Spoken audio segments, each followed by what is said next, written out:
states the Great Commandment, says it this way: love the Lord your God with all your heart, with all your being, and all your strength.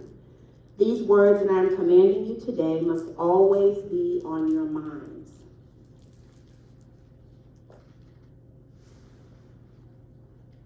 And then the story in Matthew 22, verses 34 through 40, illuminates the first and greatest commandment and the second that's like it as well. It says this: when the Pharisees heard that Jesus had left the Sadducees speechless, they met together. One of them, a legal expert, tested him. Teacher, what is the greatest commandment in the law? He replied, you must love the Lord your God with all your heart, with all your being, and with all your mind. This is the first and greatest commandment, and the second is like it. You must love your neighbor as yourself. All the law and prophets depend on these two commands. The third reason why we must know and love our neighbors is divine love is a characteristic of God's kingdom, which creates diversity and inclusion. Okay? Oftentimes what happens in our culture is we kind of have the tail wagging the dog, is we start with diversity, equity, and inclusion, and then say, well, let's build values based on that, which is good, but many times it leaves folks out. And so in the economy of God and the kingdom of God, we start with divine love, which is a value and a characteristic of God's kingdom, and the fruit of that, or the organic byproduct of that, is diversity and inclusion. Here's what Revelation 7:9 says. After this, meaning the Great Tribulation, I looked, and there was a great crowd or multitude that no one could number. They were from every nation, tribe, people, and language.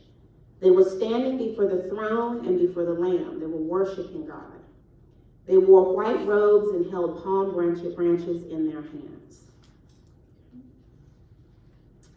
Now, let's go to, why are we hosting a series on knowing and loving your neighbors?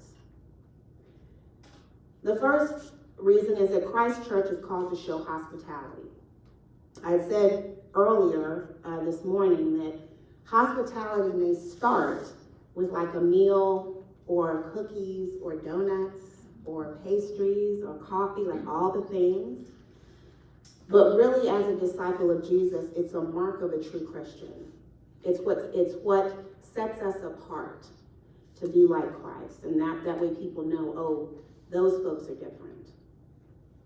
In Romans 12:9-13, which I'm going to read in a minute, right at the top of that, it's not in every Bible, but I know in the NRSV, the New Revised Standard Version, at the top it says, marks of a true Christian.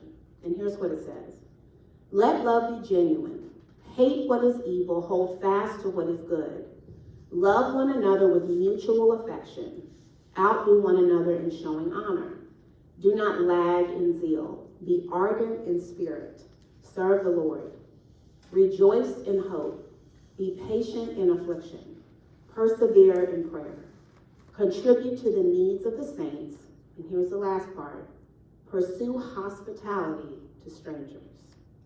Pursue hospitality to strangers. The second reason why we're hosting a series on knowing and loving your neighbor, and I promise I did not write this second reason earlier this week. This was back in October. The second reason is that inclusion has been politicized, and specifically diversity, equity, and inclusion has been politicized, and we've seen that for more than a few years at GCORE. And so we have to reclaim, learn again, remember as people of God that inclusion is central to divine hospitality and the Great Commandment. Leviticus 19:34 has the mitzvah of loving the stranger. And mitzvah in Hebrew means command. It means I don't get to decide who I want to love as my neighbor. If I say that I'm a disciple of Jesus and I say that Jesus is Lord, then that means I've got to love my neighbor and welcome and love the stranger, whoever they are. The next scripture is Hebrews 13:2. And in that particular scripture, it says, if you entertain strangers, you entertain angels unawares. And so that word strangers in that scripture The Greek word for that is philoxenia, okay, which means love of strangers. There's a book called In Church as It Is in Heaven, and it talks about a multi-ethnic kingdom picture of God's church. And it's by Williams and Jones. And here is what they say about hospitality. Once when Peter and Barnabas backpedaled from their earlier embrace of multi-ethnic table fellowship, Paul declared that they were deviating from the truth of the gospel. God's word makes it clear that believers are called to live here and now as fellowship of different, D-I-F-F-E-R-E-N-T, as a family in which barriers between us are broken because of what God the Father has accomplished through the broken body of his Son. Okay? We're ambassadors of Christ's reconciliation, essentially. And the third reason why we're hosting this is there is a gap in our practice of God's love and hospitality as disciples of Jesus. And it's not just in the Big C church, but it's in our culture as well, okay? And this quote is also from Williams and Jones, and here's what they say. The goal of gospel faithfulness prepares us to ask better questions like, is there anything that might keep people from a particular ethnicity or class or age, or race, or ability? Where's Laura? To your point, was we were discussing earlier, or political ideology, from finding a spiritual home in our church, or in the kingdom of God. Okay? And the second question they pose is, how can we love our neighbors by overcoming the barriers that centuries of separation have placed between us? So we didn't get to this place overnight where we other people and put folks in categories and label people so that we can feel better. It's been going on for forever. And it's part of the human condition that Jesus seeks to heal and has come to reconcile and redeem and make us whole. So with that, I'm going to turn it over to Cheryl. And she's going to introduce our panel today.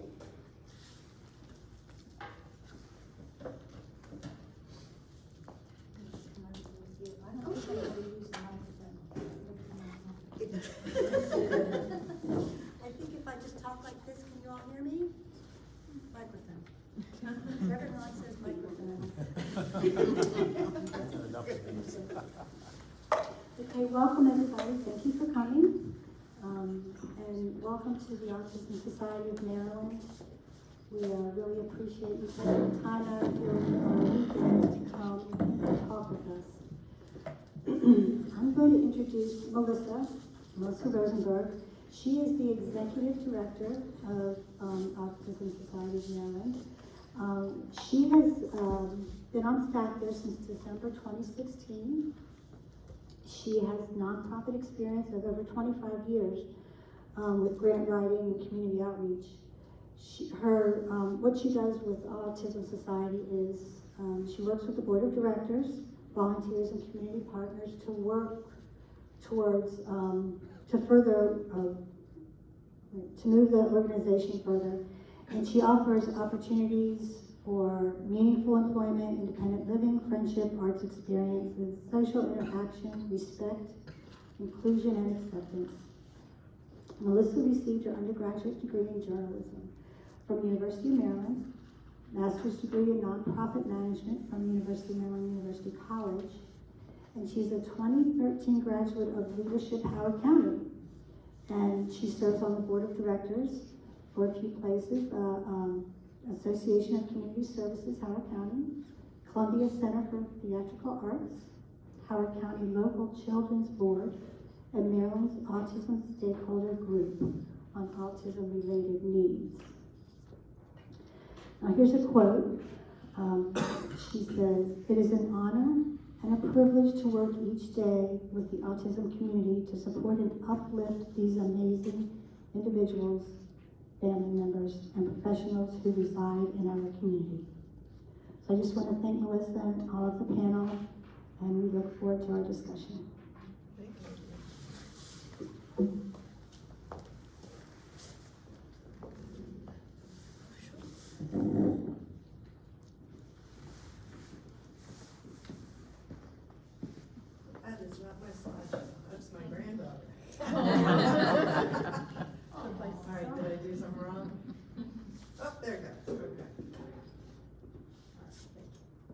Well, thank you. And I want to thank Cheryl. I want to thank all of you for having us today, but I want to thank Cheryl because she popped into my office one day and I couldn't even talk. We had a meeting going on, but she was very persistent and took a lot of time to put this together. So we really appreciate having the opportunity to be here today and to present to all of you, and hopefully all this information will ripple out further into the community. So this is how we're going to do this today. I'm going to give you a little bit of background on autism. I'm sure some of you have that connection. We're going to talk a little bit about our organization and what we do, but I really want you to hear the stories of these folks who are here with us today. We have Jessica Deadweiler, who is our resource coordinator in Anne Arundel County. She's also an autism mom. All of our staff members have a personal connection to autism. Their parents, they are autistic themselves, they have a relative, something. So you're going to hear a parent's perspective. Kelly Crispin is our family navigator. She also works with our hiring program. She's a trained social worker and a sibling. She has an older brother with autism, so she's going to kind of bring you that professional perspective and also talk to you about being a sister. And then we're going to wrap it up with Matthew Plants, who is a self-advocate and a member of our board. He was the first self-advocate member of our board, and he's going to give you that perspective. So I'm going to start with a few slides, but I do always like to ask, how many of you have a personal connection? Do you have a loved one? Perhaps you're autistic yourself, a family member, community friend, cousin? Excellent, okay. And that should be pretty much the case. I have a nephew who is 33. He lives in Philadelphia, and he's autistic, and that's my personal connection. So, and you met our folks here, so, and this is what we're going to cover. So, for those of you who may not be quite as familiar, autism spectrum disorder, and from here on in I'm just going to say autism, it's a lifelong developmental condition. And it can be, usually is diagnosed early in childhood. Everybody is impacted in a different way, but generally we find that it impacts a person's social communication skills, relationships, self-regulation. And again, everybody very different, and we'll continue to talk about that. So there are, again, a certain set of characteristics that we typically think about. Everybody presents a little bit differently.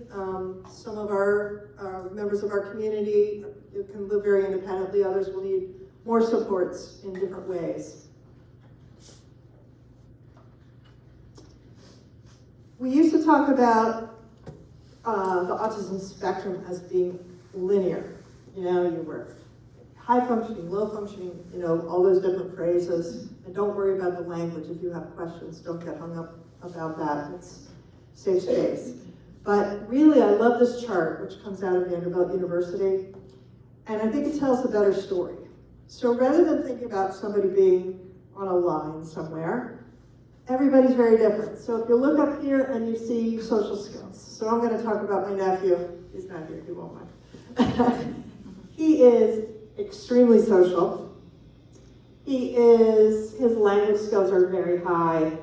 His executive function is very low, even though he graduated magna cum laude from Northeastern. He is a brilliant guy. He would have a difficult time drawing you a circle. His motor skills are very poor. It's just how he presents. Other folks, you're going to find different skills, different combinations. So this will begin to make more sense as we go a little further. But this is the way to think about this: the combinations that make up somebody. I think it makes autism a very challenging concept, but also kind of fascinating when you think about it this way. I really like this quote. I'm going to give you a minute just to read it, which comes out of the Autistic Self-Advocacy Network, a terrific organization with lots of great resources. But, you know, how, you know, self-advocates talking about how people perceive them and really how they would like to be seen. It's just a natural part of human diversity. And so I really like this quote, and I think that it gets to a lot of the things that we're going to be talking about today. Just some numbers. The CDC, the last numbers that came out about 4 years ago, and every time they come out, they're already 4 years old. 1 in 36 children nationally, 1 in 43 here in Maryland. Those numbers are probably much different now. Some people think it's more like 1 in 27. And if you think about that, that's about 1 child in every classroom. 14% of students in Maryland's special education programs have an autism diagnosis. 3.5 million individuals in the US and 78 million worldwide. We don't know what causes autism. That's a question I hear a lot. What does it cause? There's tons of research going on. Nothing conclusive. We do know that many families will see sometimes 2 or 3, maybe 4 children with autism diagnosis, maybe a parent, grandparent. Very typical, so there does appear to be a genetic component in some cases, but again, no conclusive. We see it in all racial groups, ethnic, socioeconomic groups. It impacts everybody. In that way, it is very inclusive, I guess. While we think of it more with boys are 4 times more likely to be diagnosed. There are a lot of girls and women who have autism, and often will be diagnosed much later.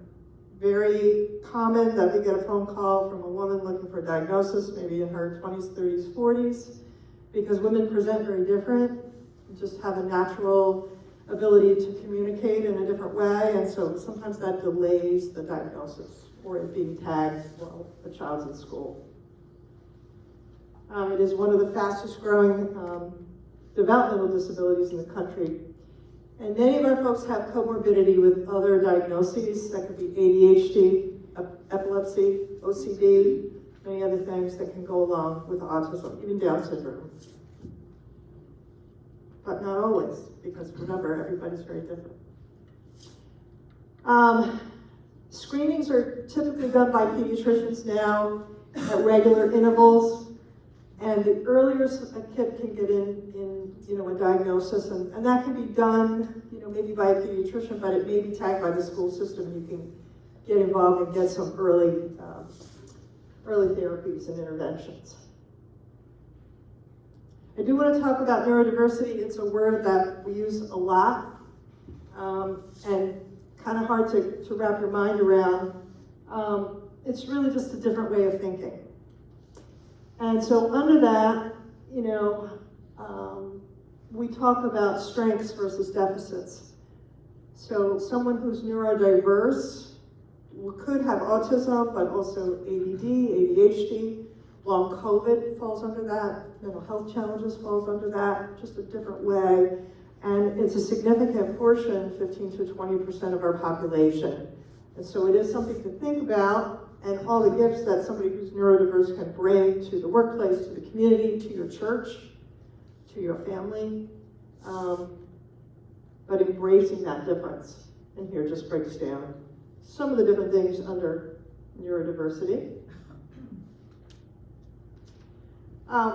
We've been around for 32 years. We were, for 30 years, the Howard County Autism Society, and grew pretty significantly for 5 years, and stepped out in the fall of 23. We were just going to be merging with the Autism Society of Montgomery County, but we had a very generous supporter here in Anne Arundel who said, we really need something here. There used to be an Autism Society of Anne Arundel County many years ago, but there were a need for services, and made it possible for us to do that.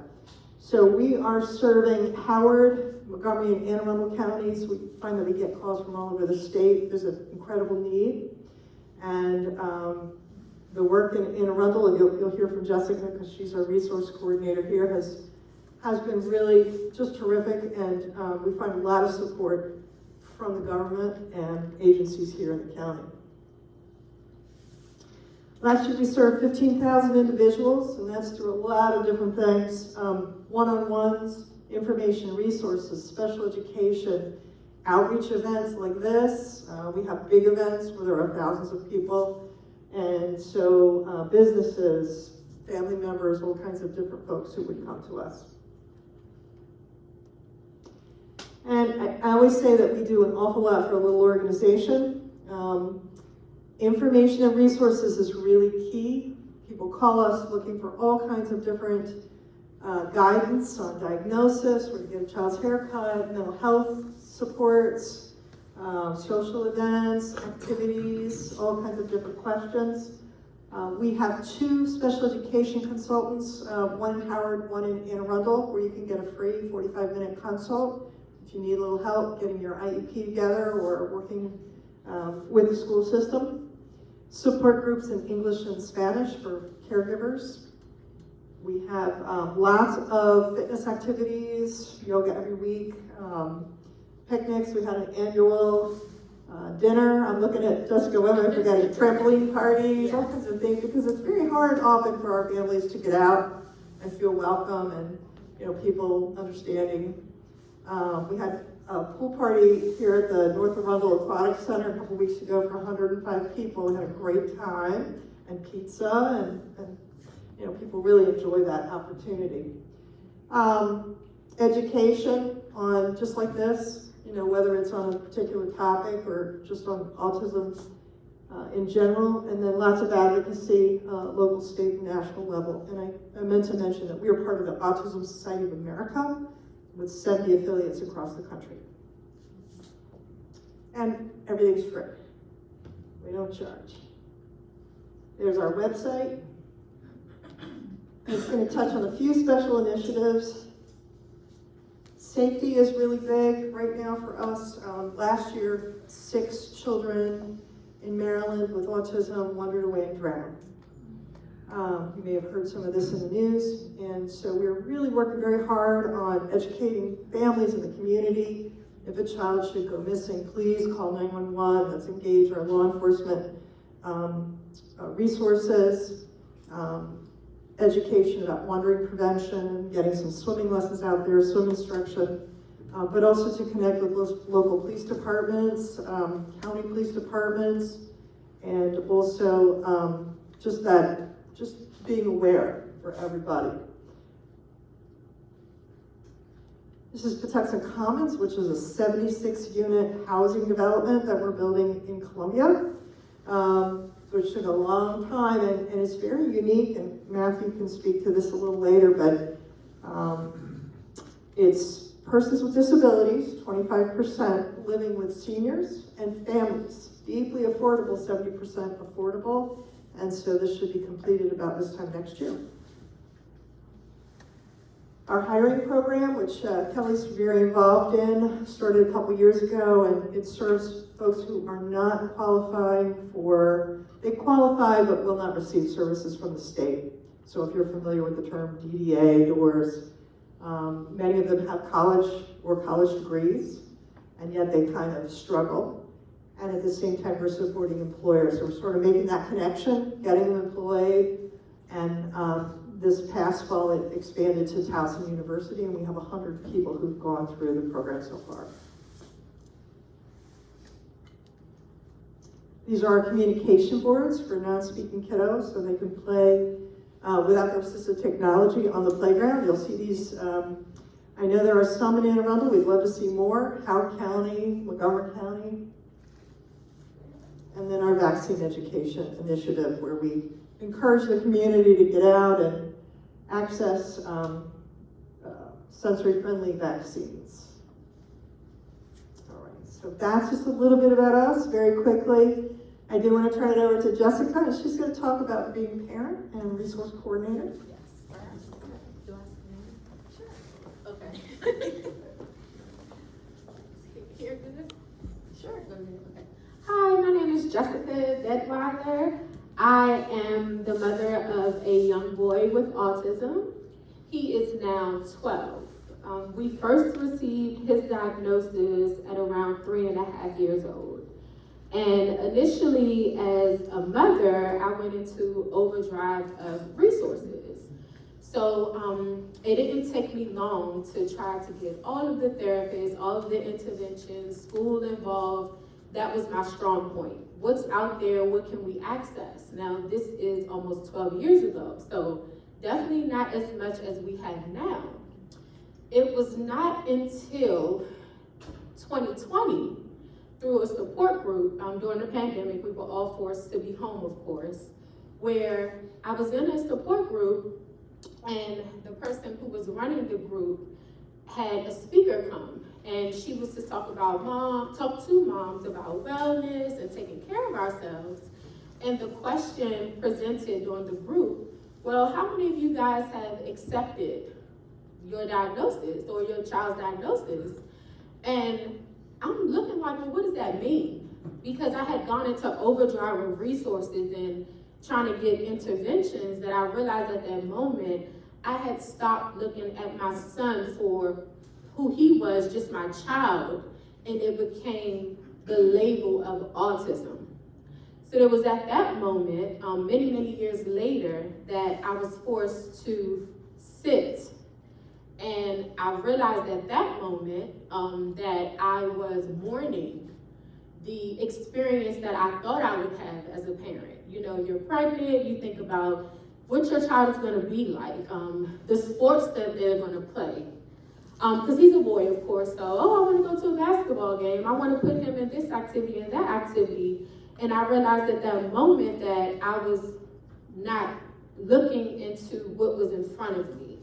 So something clicked, and I started to experience my son in a different way. I backed away from the label, and we went into another relationship where I really tried to get to know him. So I sat with him more. And ironically, as a former educator, I did this on a daily basis at work, but for my own kid, it was more so intervention and not really seeping into who he is as a person. So because I was able to sit with it and sit with him and start to think about the acceptance piece, we grew closer. I actually saw my son blossom because I was able to love him in a different capacity and just take out autism and all the interventions and let me meet you where you are. Let me try to understand you as an individual. That deeply benefited me as a mother and also helped my family because I was able to engage with my family in a different way. I realized in that moment that I had isolated myself for years out of fear of judgment. You know, you go out with your child, and my son is very rambunctious all over the place. He has a lot of energy. And unfortunately, that energy is not welcome in a lot of spaces. One, sometimes being a church environment. We come into church and we come to receive the Lord, receive the word and worship. And when you have your pastor preaching, the last thing you're expecting is a child to run up and down the aisles or with a tablet. And sometimes those things can be perceived as a child not paying attention, when in reality, this is something that I need to accompany. I need probably to bring this tablet along, just so that I can sit through the service and get what I need. So I would say as a church community, one thing that moving forward, something that can be done to help mothers or just families is taking into consideration that sometimes if you do have a child who is unable to sit, maybe offering a small room where a child or family can just step away for a moment, because sometimes the service can be sensory overload for kids. I know my son will respond to loud noises. He'll respond to lights. He gets really nervous sometimes, and he will maybe possibly get up and want to elope. So something that'll benefit me is having an area where we can sit, like designated, maybe closest to the door, if I needed to walk away and come back in. I would say social stories. My son benefits from me letting him know where we're going. He needs to know what his day looks like. So if I had a picture of a church and I can explain, this is what happens when we go in, this is what you're going to hear, this is what you're going to experience, just telling him could help. If we're having a challenging day, sometimes that might mean he's accompanied by a tablet. I would say grace and flexibility from the community. Sometimes a smile if you see a parent having a challenging time. Just a smile or a nod, just like I understand. That will make me feel welcomed to come, and I'll come back because, like I said, I mean, we all go through difficult times and experiences where we do need to lean into our faith. And sometimes it is best to do that in person and with community. So just providing a lot of grace to families. You guys do present online, so that is another great accommodation to have the option to view service online. That's helped my family tremendously because you cannot always guess what your next day is going to look like when you have a child with autism. Every day is different. So that is something that I do appreciate that you guys do offer. I don't have anything else for now. I guess I'll save any, if you guys want me to add something that can be, I can answer questions at the end. Is that, oh. Talk a little bit about the families you work with. Yes, I get a lot of calls from, ironically, a lot of moms seeking resources, wanting to understand, and I don't always disclose initially that I'm a mom too, but I've had a lot of conversation with mothers who are seeking community and also seeking resources, who ironically, sometimes they break down and cry over the phone because it's like, how, why me, what do I do? And I do share some of my story. I can't go into the full spiel, but I'll say, slow down, and it's a journey. It's not a quick answer, there's not a quick road. Year 3, you can be in year 3, but year 10 is gonna look completely different. I'm in a new space with my own son, and he presents very differently than he did at 3. There are gonna be new challenges. So I just try to encourage the moms and definitely provide them with resources to empower them as they advocate for their children in different spaces, whether it's education or school, whether it's the community. I get lots of calls, of course, from women, adult women, seeking diagnoses, couples. I just received a call from a couple who is interested in receiving autism-specific relationship counseling. So I did find a resource for that. That was a new one. Men, fathers, too, also seeking an outlet. Sometimes we focus on moms and assume that the mom needs all the support, but dads need support too. So we do have a dad's night out and a mom's night out group, and we have an active dads group and events for dads. So I love when the dads call, like, you know, what can I have? What is there for me? Lots of calls about activities for kids. Am I missing anything? No, that's good. That's what I have now. If you have questions, I'm free to answer them at the end. I'm gonna go on to Kelly. So you can, oh, sorry. I guess I'll stand too. Hi, my name is Kelly Crispin. As Melissa shared earlier, I wear a couple different hats with the Autism Society. I'm a family navigator. What does that mean exactly? For those who are familiar with services, whether it be through the state, through the county, they can be very overwhelming to a lot of families, or if you just call even to get information, you'll be given a ton of resources and you're like, okay, well, where do I start? So with receiving those, oftentimes comes a lot of challenges, a lot of overwhelm, sometimes a lot of confusion. So in the role of family navigator, I'm there to kind of assist families in saying, okay, well, this is what you have in front of you. Where should we start? You have to apply for DDA services for your child. Do we need to complete an application? what does that look like? Is there someone that needs to sit with you and go through that? You know, advocating sometimes for families. They may call places to try and get information, but never get a call back.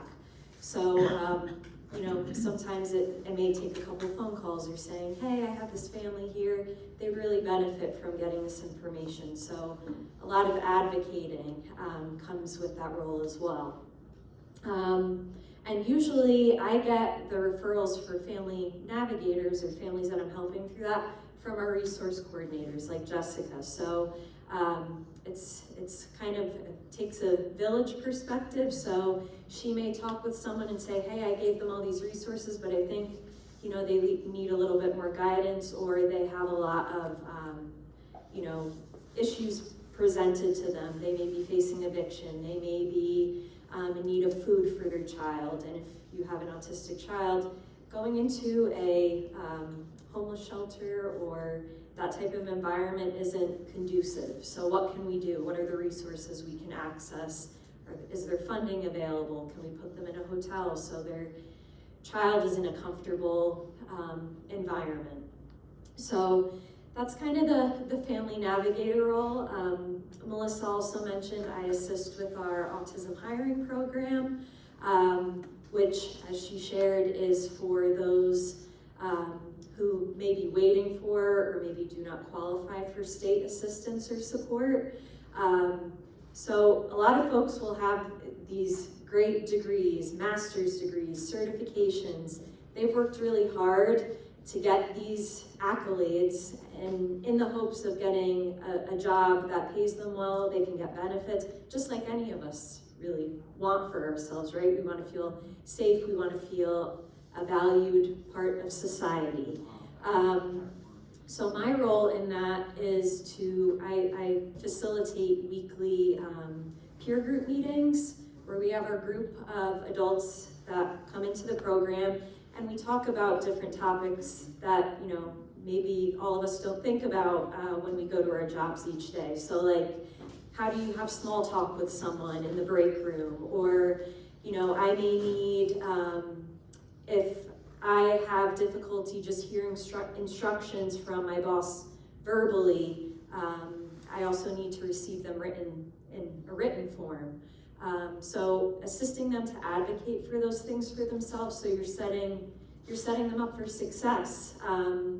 And then things as well like networking. How do you go up to someone at a job fair and say, hey, I have all these great skills to offer, when you have difficulty maybe making eye contact with someone? And that may be interpreted by the person you're talking to as, well, they're not interested, they're not looking at me. Well, who's to say? You can't just say, I just want you to be aware, sometimes I have trouble making eye contact, but I want you to know that I'm listening to you. So like, a lot of the people that will come into the program come in with the mindset that, you know, if I share these things with someone, it's going to be held against me.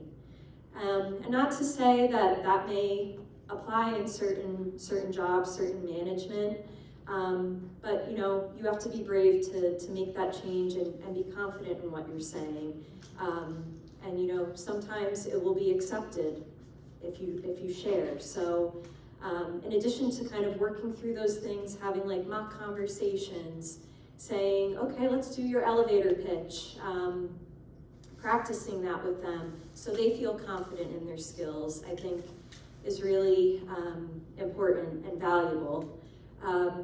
And all of that to say, I also facilitate some of the support groups that we have at our organization as well, in addition to our adult social group. So we do activities, both virtual and in person, for young autistic adults where they can come and feel comfortable interacting with others who are similar to them, and they can be themselves. Last month, or maybe it was last weekend, we had a game night, so some folks will bring board games that they want to play, they'll bring their Nintendo Switch, we order pizza, and we just chat and have a good time, and you know, it's a come as you are type of environment. And then I also do a support group called Navigating the Journey, which I think that may have been the group that you attended, Jessica. So that's another unique perspective as a family navigator, social worker, and sibling. A lot of the families that come to that group are looking for information, just as Jessica shared. You know, when you find out your child just gets diagnosed, or you want all the information you can get. And I fully admit I am not a parent myself. I'm a dog parent, but I recognize that's very different. But a lot of families that will come to this group will say, has anyone gone through this type of therapy with their child before? Has anyone heard about a pediatrician that works with children with autism or who are neurodiverse? But the Navigating the Journey group is kind of unique in that its focus is to focus on the parents or family members, grandparents, or self-advocates and what their needs are as an individual. Because from the perspective even, I'm not a parent, but from the perspective of a sibling, so growing up with an older brother, I have a brother who's 4 years older than me, so he's almost 40, you become almost an observer of all the things that are going on, so you kind of see your parents having to navigate something that's completely new, something that they're learning as they go. You're seeing your sibling, you're growing up knowing them as an individual, but also learning. And one of the, I think, unique things about being a sibling, at least for me, my brother, while he is older than me, and I was thinking about this prior to coming here today, he's 4 years older than me, but there is a point that I noticed where I was kind of surpassing him from a cognitive, social perspective, and almost took on the older sibling role, which is very unique. And if there's anyone here who have neurotypical children or children that aren't on the spectrum in addition to an autistic child, that is a relationship that is unique to those siblings themselves. So just like Melissa shared, you meet one person with autism and you meet one person with autism because there's so many unique traits that make up that person, and the same thing goes with the sibling relationship. So from my experience, I grew up around, I was very involved with the activities that my brother was involved in. So if anyone here is familiar with like Special Olympics, my brother was very involved with that. So I would tag along with him to all those events. And you grow up meeting different people with different abilities. And for me, that kind of translated into, enjoying being around people that are different than myself and wanting to learn from them and seeing all the wonderful things that they have to offer. And that also translated into my professional life. And I also understand from talking with other siblings too, it could go one of two ways. You could go down the path of saying, I embrace this, I want to be there for my sibling. And you kind of take on that helping role in everyday life, in what you do professionally. Or there could be the other way where you're like, what, I want to pursue my own dreams and goals, but I still love my sibling very much. So I meet with a lot of different siblings, and I notice that myself. It's kind of like one of two ways, and there's nothing wrong with that. But yeah, it's just definitely an interesting perspective to have, and both as a professional, as a sister. One thing I found even from working with the Autism Society and other disability agencies throughout the years is that I'm constantly learning new things, even as a sibling, as someone who knows someone with autism, and I'm sure everyone here can attest to that as well. You're constantly learning. And yeah, I think almost the best way to go about being on your journey with autism in whatever capacity it may be is to be open-minded and sometimes to, as silly or as blunt as it may sound, to not have expectations and almost be pleasantly surprised. I don't know if anyone else here agrees with that, but yeah, it's definitely something unique and valuable and something I hold dear. And I don't know, have I missed anything or? Okay. So, all right, I'm gonna pass it over to Matthew Plants. Thank you, Kelly. Of course, you take it away. Well, my name is Matthew Plants. I am a self-advocate. I am 43 years old. I've been on this journey for my whole lifetime, and I'm sure I've surprised my parents every now and then. And the one thing that I was thinking about this is when you get to be pleasant to a person with autism or any disability. I mean, I was thinking about a friend on the way here, and he used to sit with us at church every Sunday, him and his mom, and I would see them always greet the mom, but never greet the individual with the disability, which kind of made me sad. And I've been, let me back up. I'm on the board of directors of the nonprofit of Autism of Maryland. I get services directly through the Howard County. So it's... You sit on some other boards too. Yeah, I sit on other boards, but there's too lengthy to mention, and I don't want to... Yeah, go ahead. Give me wrong. Yeah. So anyway, as I was saying, greet the person with the disability and don't ignore them. And another thing that I was thinking of is, if you see them, I know when at my church, when stuff gets to be overwhelming, I'll just tend to walk out of the service. I'll just tend to tell my parents an excuse and walk out of the service. I don't really tell them the reason. I just walk out because the overwhelming component is it's too much stimulation for me. I mean, another. Are they? Yeah. Are they pretty good about that? The people in the church. No one notices. I'm in So no one notices me walking away. I mean, I come and go as I need to with the autism. I don't. It's not like. It's not very. So I don't interrupt any of the service.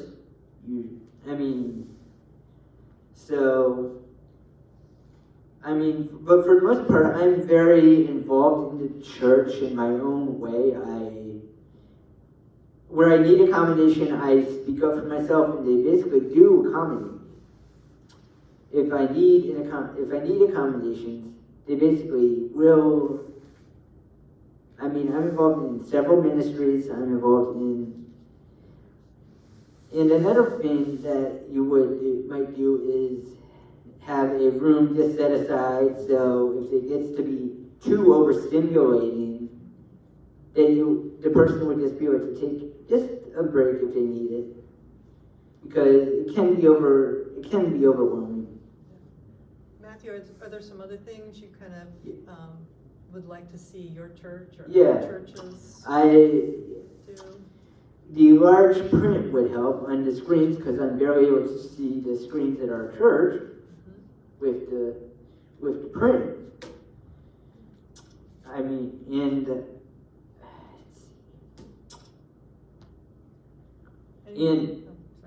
having a YouTube channel definitely helps, because I can go back to the service and watch it when I can, and it doesn't have to be right there, right now, because if I'm having a bad day, and say I'm having a bad day, this never happens, but hypothetically, if I'm having a bad day, and I don't want to go to church, I can just catch it on YouTube.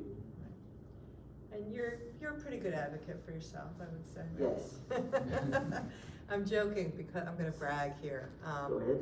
Matthew was just named as, for our national organization, the Self-Advocate of the Year.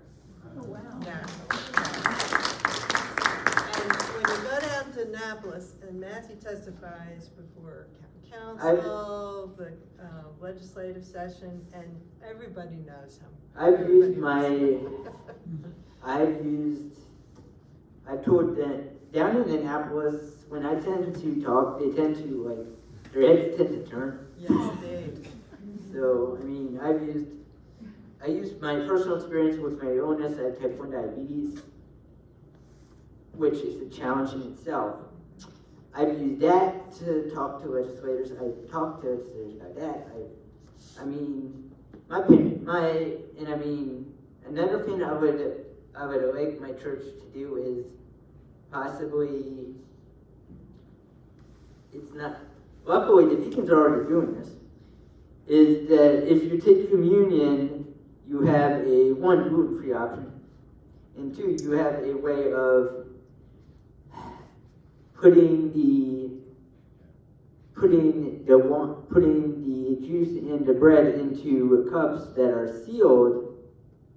Because I know it's helped me over the years, even though I can do it many ways, take communion a lot of ways with assistance. I know that's helped me be more independent. Can I throw some at you, Matthew? This is Dan. Go ahead. This is Matthew's dad, Ken. Yeah, go ahead. Just as, in general, people, autism. Yeah. They do not understand subtleties. No, she's right. Talking to them, be direct. You won't hurt their feelings. They appreciate it more because then they know what you mean. Otherwise, they're going to spend spinning your wheels trying to figure out what you just said to them. So if you're addressing them, and just like you would, there's a lot of times with normal people we try to work around things. We don't. It's very, anyway. I won't embarrass you anymore. So, those are some ideas off the top of my head, I spun my wheels trying to figure it. Well, So, we do have some. Should we talk about those? Go ahead. The 4 of us brainstormed a little Yeah. bit. And these are a couple things. Some of them have been mentioned, but you may not be able to do all these. These are just some ideas you might consider. The live stream, and then Jessica saw on your website that you're already doing that. That's great.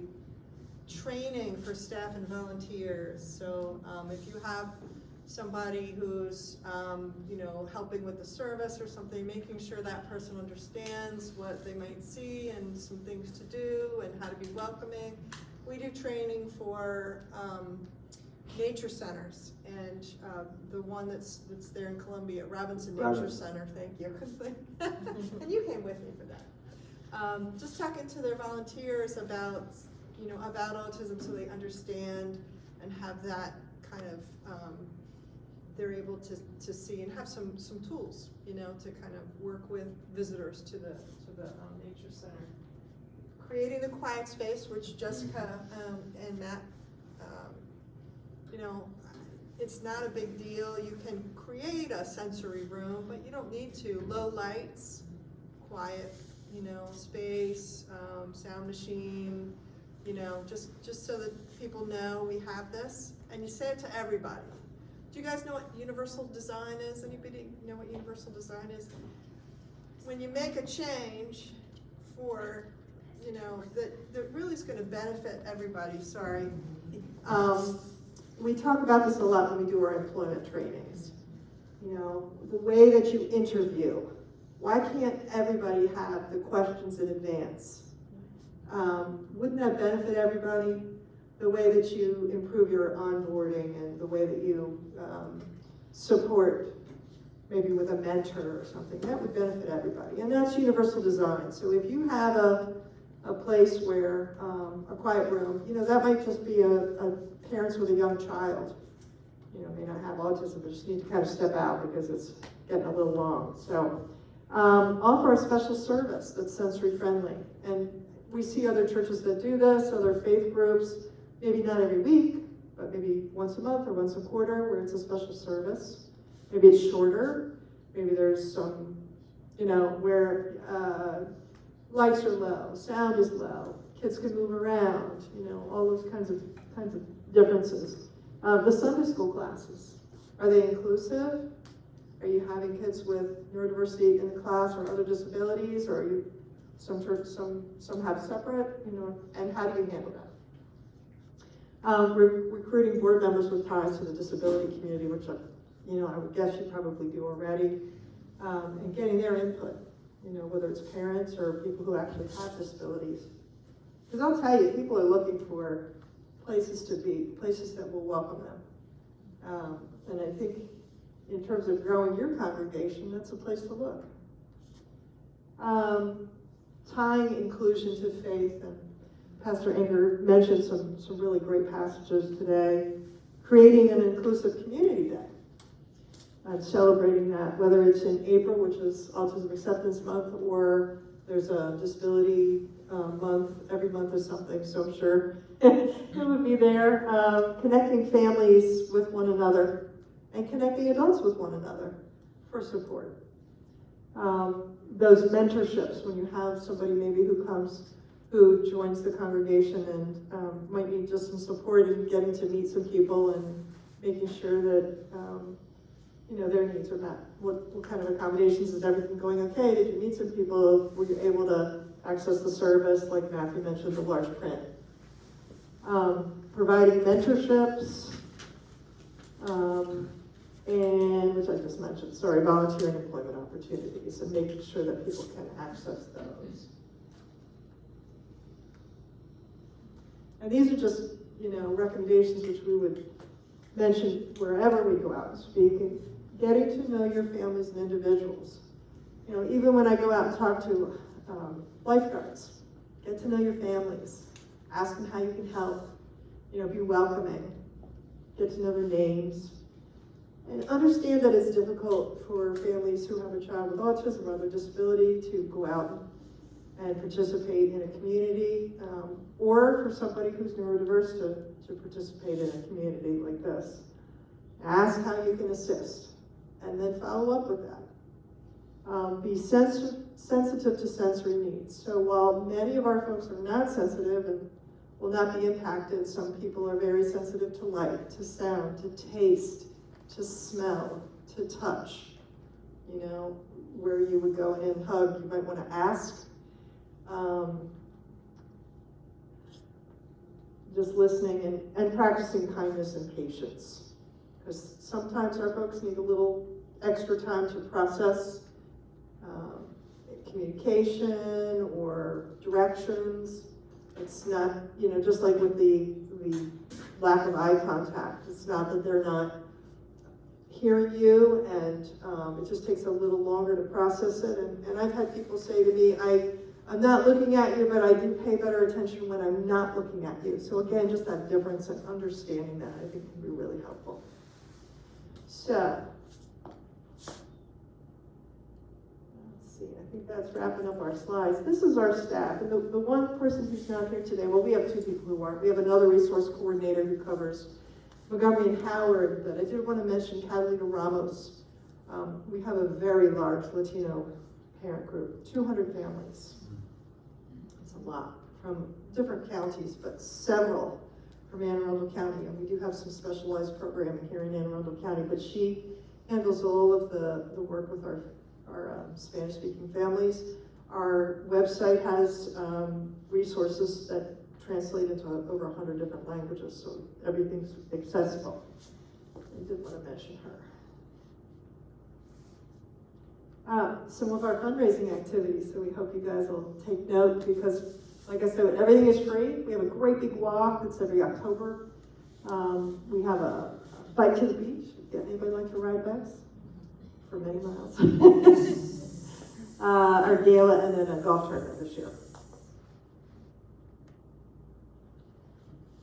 So, with that, we'd love to open it up to any kind of questions or conversation that you guys want to have, or things that you're struggling with here that we might provide some guidance. Anything? Oh, yes. A question. Should I use the microphone? Sure. Okay.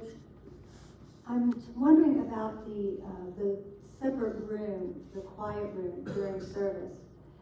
Would you recommend like having a screen where the parent can watch the service at the same time? Yes. So that in itself would not be overwhelming, just watching the service. Is that right, Matthew, you think? Just having the service going in a quiet room? I would say yes. I mean, my church, and I didn't mention this in the beginning, but we have 2 rooms in the back of the church that are just there. We have them speakers, but we have the speakers can be turned down so that the individual doesn't get too overwhelmed. I mean, we've never had a situation like that, but we do have 2 quiet rooms in the back of the church. I have another question for Matthew. Mm-hmm. When you meet somebody, say for the first time, Yeah. what do you appreciate when they talk with you? What or how they talk with you? What is something important? I would say just treat them like you don't. Oh, that's tough.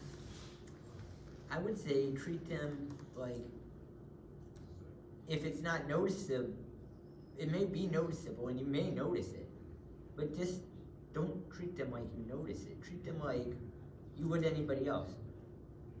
I mean, yes, you may notice it, but 10 times out of 20, they probably just want to be treated like a normal person. Does anybody else have any questions? I have one more question. Yeah. This is about the autism. Back there. Thank you. This is about the autism pie chart. Mm-hmm. I was noticing when I was researching this that there's 2 different ways to do the pie charts. Oh, okay.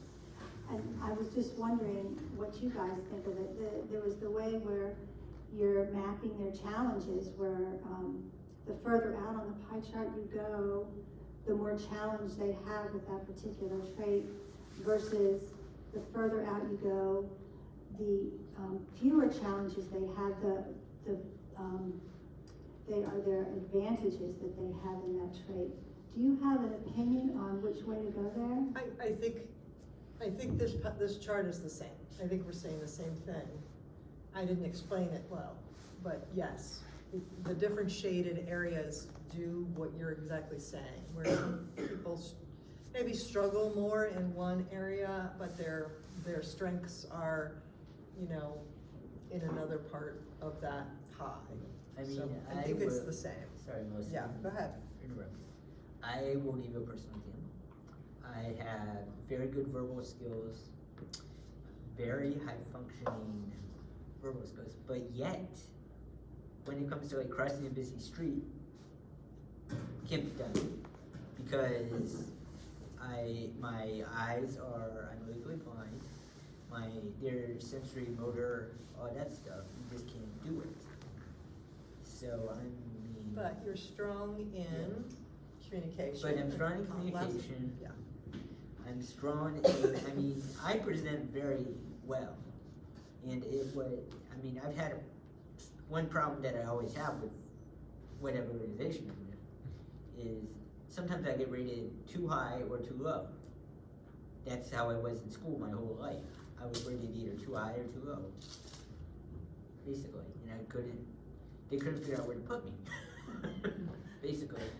So that's why but once you get to know me, then you really know what are my strengths, what are my weaknesses. Yeah, and I think you made the point that I did not focus enough on what somebody's strengths would be on that chart. Yes. I think you see their strengths as well as some of the challenges. I want to add something to this because I personally do not get into the charts because with my son, how I said he presents different. I would honestly say sometimes by the weeks or months. I just got a report from his speech pathologist last week where they were like incredibly impressed, whereas the week before he wasn't talking as much. So sometimes it's dependent on whether he's in the mood. it can depend on therapists. So, and honestly, now we're starting to see OCD, which wasn't present before. So it's new. So if I tried to pay attention to any of those charts, I would be every which way by the week, by the month. So what he presents as a strength one week can be a weakness the next week. He's always been like a wild card where you get super excited because you see that skill and it's like, oh my goodness, he's doing it. And then next week, it's like, wait a minute, I promise you, he was doing this. And it takes, And he's young. he's and still growing. young and he's still growing. So again, I take it day by day. I cannot predict what I'm going to see in a couple of years. He still impresses me all of the time. And there's times I'm like, wait a minute, I know I saw that. I know it's there. What happened? And I'll ask him sometimes, and do you want to do? Sometimes he doesn't want to go. Sometimes he doesn't want to go to therapy. And he has an appointment, he has an obligation to go, but he'll show me he doesn't want to go because he'll go silent and he won't talk to you. He won't do what you're asking. And he's not rude, he'll just sit like he doesn't know what you're talking about because he just doesn't want to be there. So those tests and the charts and everything, I just don't get into, me personally as a parent, I can't get into it too much because again, it depends on the person and everyone's different. I do agree with that. Yes. We have a daughter that's 26 and those charts are a guide. Dana's actually very intelligent, but if you met her, you wouldn't think so. Yep. You'd have to spend time with her Yes. to get to know her. So Good point. she's somewhat verbal, so the charts are there. I guess if you don't really, Academia Yep. charge, yeah. And the consistency with providers. right. He might have a preference with one therapist where he's gonna be great with her. And then there might be another one where he's gonna be a little reserved because maybe he doesn't feel as comfortable. That's not the connection. Yeah, like as a teacher, like when Dana was little, they would try to have her, she had no interest in coloring these pictures, but then someone was like, oh, Dana really likes animals. So then the teacher that used animals, Dana did all kinds of stuff. She was doing math and then so you have to get to know who the Yes. individual is and then you can focus on building on. Yep. those. And also, I was gonna mention one other thing when I joined the church a long time ago, 85, and Dana came along in 98, I guess, and started going to Sunday school with her, and I realized I'm taking Dana to Sunday school, but Dana's really not getting anything out of this, and I'm going to Sunday school trying to entertain Dana, so I realized that, and then I would go to church, so as the years went on, it really didn't work out, but I felt like if there was a volunteer that wanted to just spend time with Dana, walk her outside, or go different places, and within the church or do an activity, so I could go to church. I thought, so the quiet room is also a nice idea, but for some, they actually even need a little bit more than that. Movement. You know, if there's people in the church that are willing to do something like that for her. Even That's a just if great she wants to idea. eat snacks for 45 minutes or something. But again, it's getting to know who the person is and then building from that. Thank you for sharing that, that's great, yeah. Yeah, I want to share a quick story that kind of adds to that. Many years ago, about 30 years ago, I worked at Linwood Children's Center. It's a school in Pelican City for autistic children. Jean Simmons was the founder, and she wrote a book. And one of the most important things I ever learned from her was to walk behind the child. And you watch where they're going, and because they'll lead you to what they're going to be good at, or you watch them and you walk behind them. And so it's interesting because both of my children were diagnosed as having Asperger's in their teens, and my son I was very, very worried about, and I didn't think he would hold a job one day. And then he told me he was applying to be a waiter, and I thought, oh, he'll be a horrible waiter. And it turns out he was a great waiter, and he actually is now a manager at Top Golf. But it's because of that lesson that I learned from Miss Simmons that I didn't say anything. I didn't say you're going to be a terrible waiter. I let him go be a waiter and let him figure it out himself. And I'm so glad I didn't stop him from doing that. So watching the child and let them lead you to what they're going to do is a great way to handle things. We call that presumed competence. Mhm. Presume that somebody can do something and is capable until they show you that they need help or, cannot. Mhm. That's a really big concept. That's a great story. Thank you. awareness is very important. Because it makes us more sensitive to what we're seeing. I was teaching at the community college for a while, and we had the same kids, they were going through the GED program. And so it was a very diverse group of young people. And one of the teachers, one of the students went into the first period class, and he had on headphones. And the teacher was very upset that he had headphones on, said it wasn't loud, and you must take them off. And the student kept asking, why? And the guy didn't want to tell him, he thought it was disrespectful. And this was a student that I had learned, if he asked why, and you simply gave him an answer, he was fine. You could go through the rest of the class without a problem. So what kind of services is the association providing that helps teachers in a diverse population be more attuned? We do a lot of work with educators. One of the things that I hear pretty consistently is that, you have special educators, and of course they're very attuned to the needs, but regular classroom teachers often don't have that deeper understanding. They haven't had that training or the opportunity. It is something that we advocate for with all the school systems. We just met with the new special education director for Howard County and made that point that it's really something that we need. They're having a lot of struggles. There's so much to do. There's not enough staff, but it is a very important opportunity for us. And we've said we'll come out and do it. We'll help with your regular classroom teachers because they do have our kids in the class. As we talk about school systems being inclusive, then we need to provide the support for all of the teachers to understand what those kiddos need and how to really facilitate being, there's one thing being inclusive and sitting in a classroom or sitting in church. There's another to really be part of the classroom and being included and being understood and really welcomed. That's the thing. And so it's really education, but that's a difficult thing right now.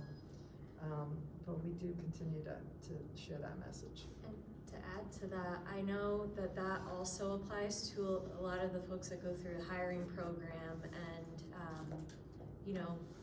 their jobs. Like what can they access that could be helpful to them to be successful in their jobs? Because we'll have people that go through the program are successfully employed, but there's a constant miscommunication between their manager.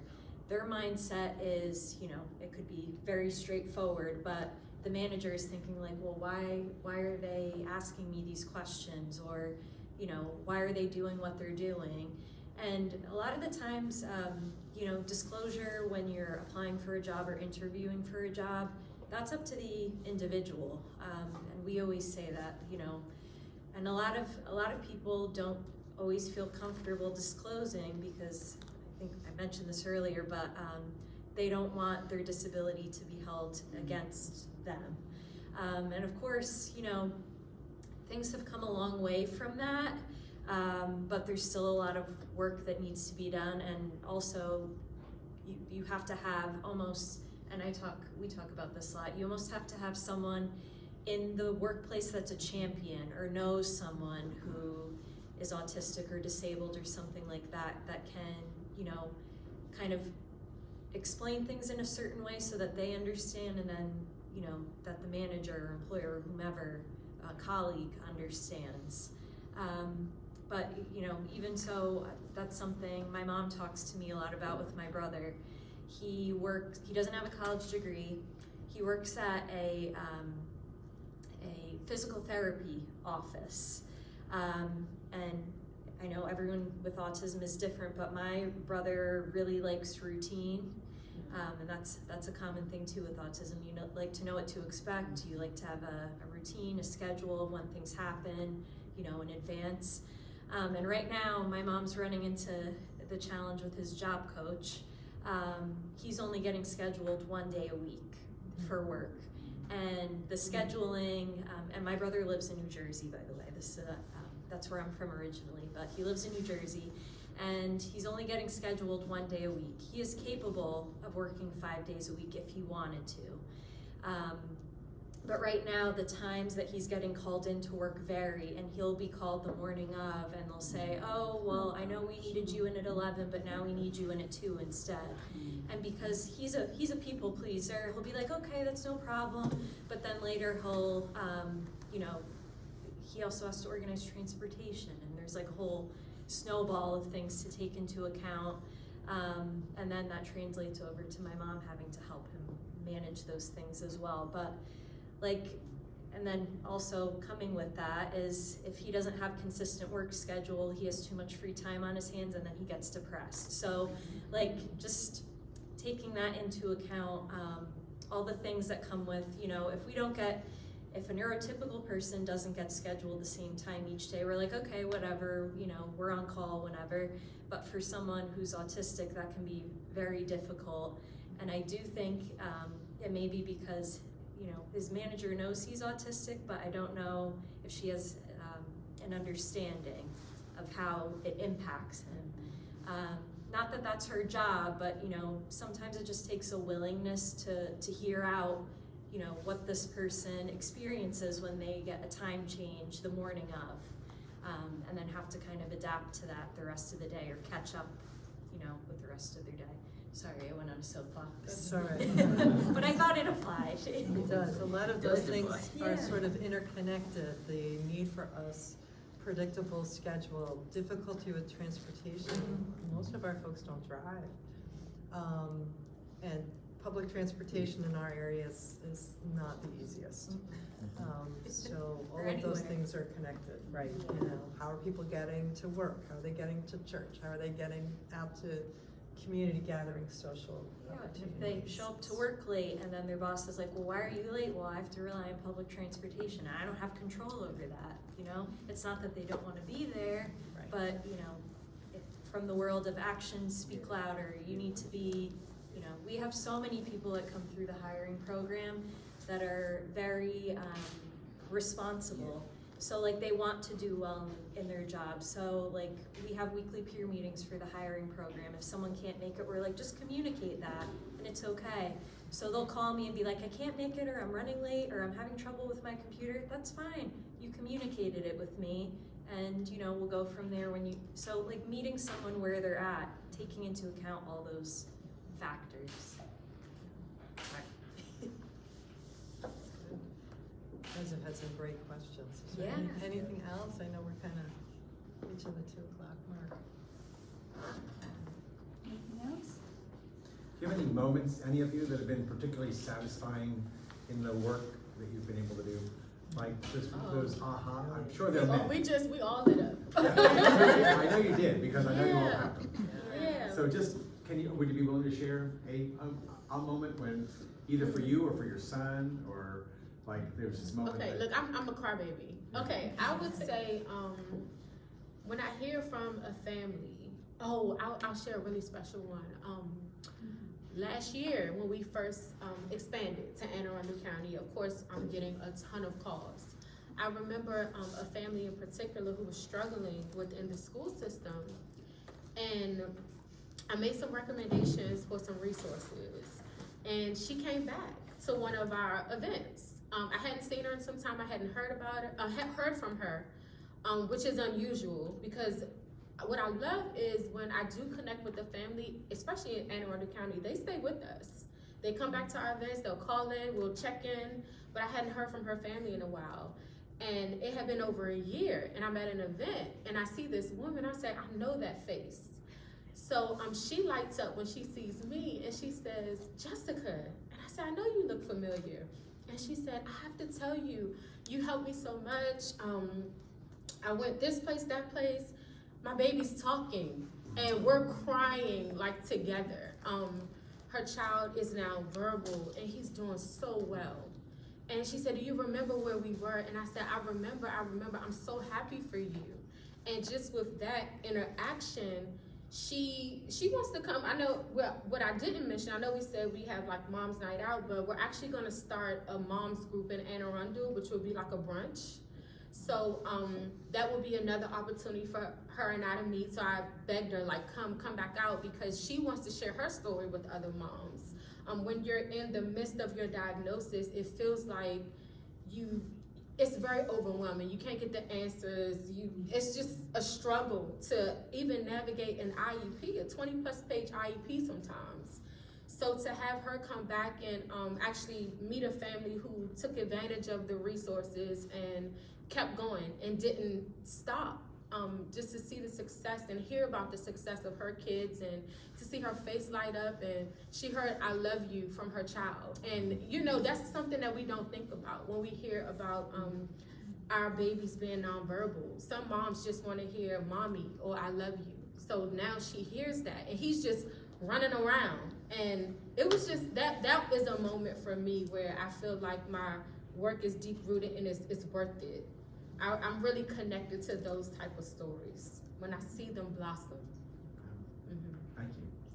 Kelly, Yeah, there's so many great things, and I so appreciate that question, because oftentimes, you know, in the work that we do, we hear a lot of things, a lot of families that are going through, you know, a rough part of their journey. So it's always nice to think of the highlights or those glimmers as we think of them. So I'll just share one. I think with we have an adult social group, as I mentioned, and a lot of the times, for those of you who have a loved one who's autistic, socializing or meeting new people can be very challenging, very daunting. You know, just to go up to someone and ask them about what they're interested in, or you know, finding a common interest with someone, and how do you go about starting that? So a lot of times, one thing I enjoy doing, and I don't know if the people in the group enjoy it as much, but if we have someone new that comes to a social group event, and Matthew attends a lot of these too, and he's always a welcoming, friendly face, is when we have some new folks that come to the group and they're kind of just sitting by themselves. And a lot of times I understand, you know, people will approach or do something in their own time when they're comfortable. But a lot of times I think people just want someone to come up and take the weight off of them, or the pressure off of them for having to start a conversation with someone. So anytime I get a chance to bring, you know, see someone new come into the group, and I know you would do this too, Matthew, is just say, hi, you know, my name is so-and-so, is this your first time coming? Or just, you know, asking general questions and saying, here, let me bring you over to the rest of the group. And our adult social group is one. Anyone who's new, they will right away say, oh, welcome, it's nice to meet you. My name is, you know, so-and-so. So they're practicing, you know, building those social skills. But recently we had someone who difficult time making friends, but I found out they had an interest in a game, Magic the Gathering. And they came to our annual, we have an annual meeting, and they hadn't been in any social groups before, but I remembered there was another person there that said they enjoyed Magic the Gathering, and I was like, oh, let me go introduce you to them. And they started going and having their own conversation and started playing, and I went back over to the parents again, he's her adult, their adult child, and they were just so appreciative, and they're like, we're just enjoying ourselves so much watching our son interact and spend time and build a friendship with someone. And you know, from the sibling perspective, I know how difficult it was always for my brother to make friends with people, or just, you know, have that starting conversation. You know, my brother's go-to question was, do you have any pets? And, you know, if there's a neurotypical person, they'd be like, yeah, I got pets, like, what do you know, but that's his go-to thing, and it's a big deal for him to ask someone that question. So that's just something that always, to my core, I just want everyone to feel comfortable and accepted. So anytime I get to be a small part of, you know, introducing someone to make a new friendship, It's always super, super fulfilling, makes me happy inside.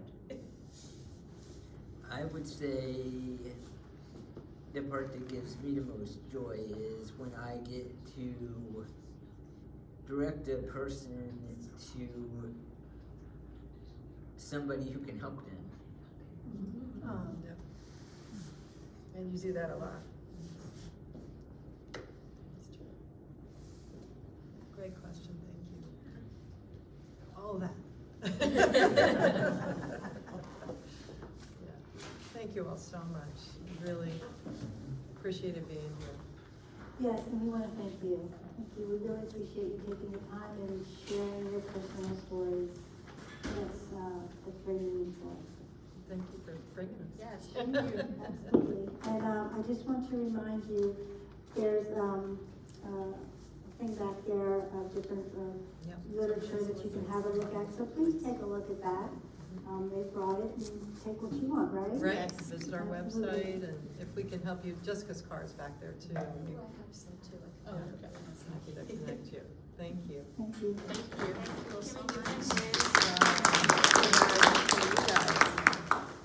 We also have a gift for Oh, Donna. that's you. so sweet. Thank you so much. Thank you.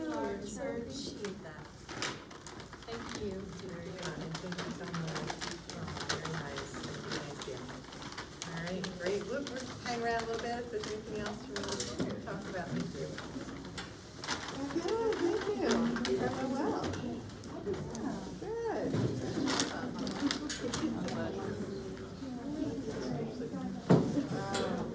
Yeah, thank you. Thank you. Good.